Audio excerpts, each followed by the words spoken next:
Welcome back to Tua Talk. I'm your host Eli, and today we are going to go over my way too early, and I'll say that again, way too early, Miami Dolphins draft grades.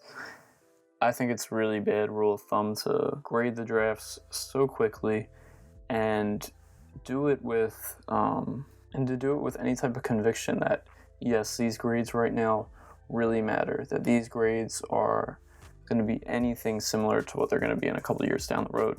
So while some people grade for, filling a need, and that's something easy to do right now. You can grade for, okay, we're filling this need by this pick, it's a good pick. But really, you need to wait a couple of years to see how the players actually produce on the field, see how their injuries go, off the field issues, everything, but mostly the production, because producing in college doesn't always equal a successful NFL career.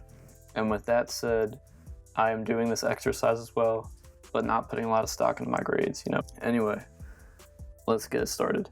With Miami's first pick in the draft, 6th overall, they selected Jalen Waddle out of Alabama, and I gave that a B+.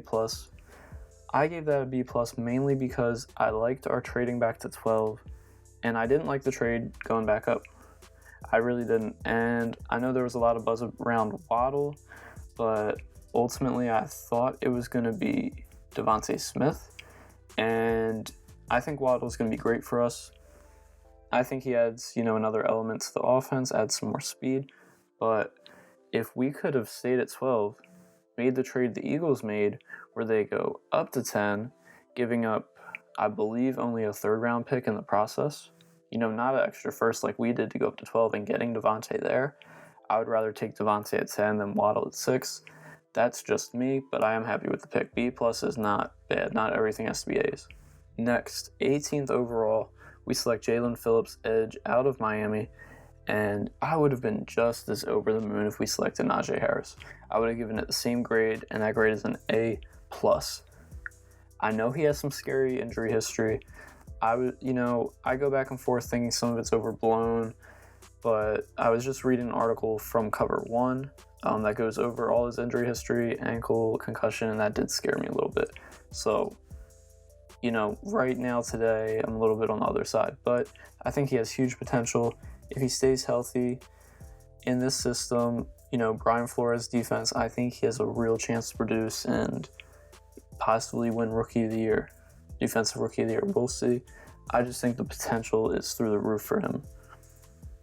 Next, 36 overall in the 2nd round, Javon, Holland, safety out of Oregon, and recently the Dolphins just cut Bobby McCain, so it looks like Holland's going to fill that starting safety role there, and he has 9 career interceptions in college with Oregon, and you could see how happy Brian Flores was when he made the pick, similar to Raekwon Davis last year, and I think that says a lot. I think they were really excited about him.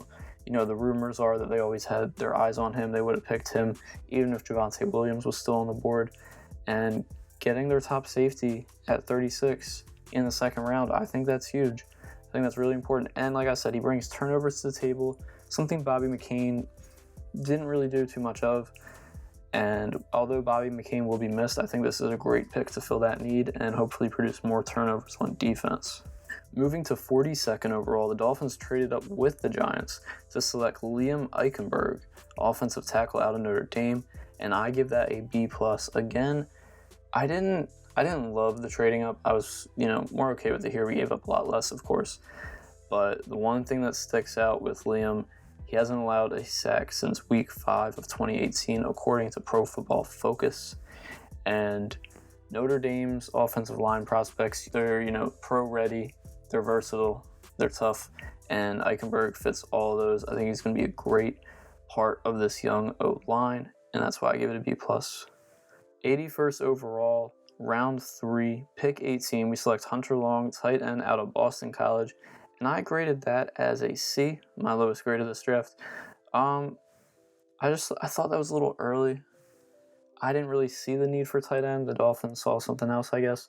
I thought we already had a solid 3 guys on the team, and that's really all I have to say about that one. I don't know much about Hunter Long, so I could be way off. He could be great, but I just didn't see it there. I thought it was a little early to pick tight end, but that's all right. That's why I'm not a general manager. Then we go all the way down to round 7, pick 3, 231st overall. We select Laurel Coleman, offensive tackle out of Massachusetts. I give it a B. He has good size. You're picking this late. It's mostly for depth anyway, so you're not projecting these guys to be starters. So I think that's a good place to get depth on the O-line. And finally, last pick of the draft, 244th overall, we pick Jared Dokes, running back out of Cincinnati. And I give this one an A.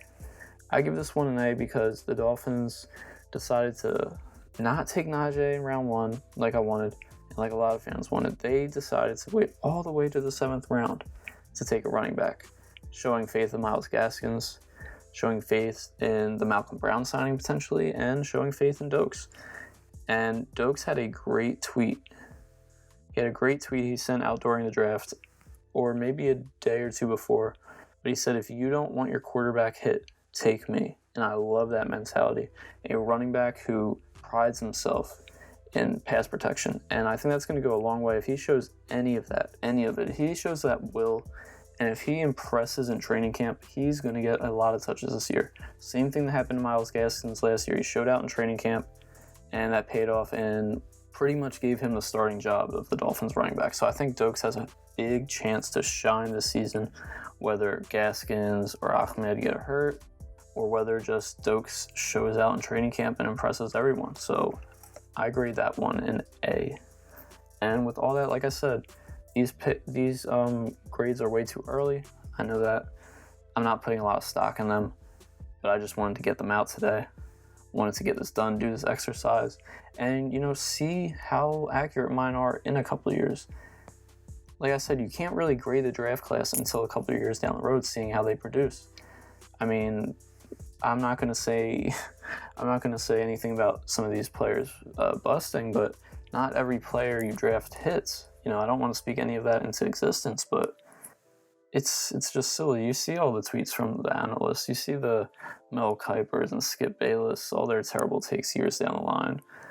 It's inevitable. But I think the Dolphins had a really great draft this season. I'm excited to see how these players add to our attacks, both on offense and defense. And I think there's at least 4 of these guys who are going to be starting day 1. So with all that said, thank you guys for listening, and I'll see you in the next one. Also, follow me on Twitter at Eli2Talk for these draft grades and more.